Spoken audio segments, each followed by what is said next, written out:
I am here to talk about gratitude and social emotional skills at the dinner table. An easy way to introduce a daily gratitude practice into your family's life is to practice it at dinner. This could be after grace, or it could be in replacement of the traditional grace. The goal of doing gratitude at the table is to teach our children that thankfulness doesn't just happen in the moment, but it can accumulate over time and become something much bigger. What is considered a state can become a trait. We can go from feeling grateful to an overall feeling of gratefulness that we live within. Both feeling grateful in the moment and feeling grateful overall are very important to our cognitive wiring.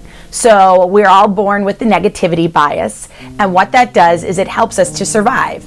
But it also helps us to notice more of the negative things that happen in our daily lives than the positive.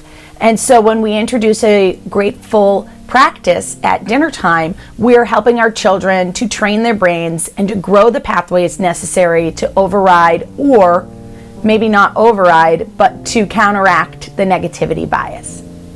There's some simple ways that I do this. Of course, you can go around the table and you can say what you're thankful for, like we traditionally do at Thanksgiving. But science has actually shown that gratitude can be a much more long-lasting experience if it's written down. And of course, we have kids of all different ages, and so that might not be something that your children can do now, but this is something that we can model for them so that in the future they can take part in this. So the ways that we do it in my house, we have a few different ways, and I'm always coming up with more because I'm a gratitude nerd and mindfulness writer, and so this is what I do for a living. The simplest way we do it is I keep Post-it notes at the kitchen table. I try to keep it as informal as possible, and during the meal or after the meal, we'll write down 3 things we're grateful for. And then what I do is I post them on the wall of the kitchen.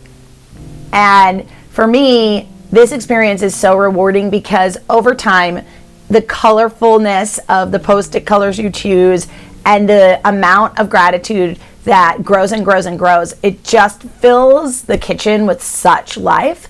And I love being able to stop during my day and look at some of the things that my children have written down, and a lot of them say, "Mom."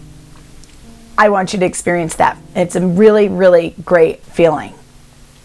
Another thing that we do is we'll do a chain. So I'll keep paper strips at the table, and we will write down 1 or 2 things that we're grateful for on the strip, and then we will attach them and make a chain like you can see here. And that will grow and grow and grow, and I'll hang it from the chandelier or from across the dining room, and it'll grow. And that really was one of the things that got us through the pandemic. Another great idea is a jar. A lot of people do a jar. So you just get a big mason jar, and then you keep slips of paper, and every day you put in a few things that you're grateful for. There's another practice that's really beneficial where you can take a few out at the end of the month and read them out loud. And this helps everyone to remember those times that maybe they forgot earlier in the month when you took them to ice cream or to the library, or they got a really great new toy. Another practice is seasonal, and it's one of my favorites. And what we do is I keep little pieces of paper at the table, and every evening after dinner we cut out snowflakes. And I call it the gratitude snowstorm. And I string a piece of twine across my dining room, and every night, once they cut out their snowflake, you know how much they love cutting out snowflakes, then they write 2 or 3 things they're grateful for on it. And as the season progresses, we do it all winter, the gratitude snowstorm grows and grows and grows. And it really is a beautiful representation of our gratefulness in our family, but also it's just kind of like a fun decor moment too. So I hope that this helps you to come up with some great ideas on how to include gratitude in your dinner time routine, because I know that these social emotional soft skills are just as important as learning to chew with our mouth closed and saying please and thank you.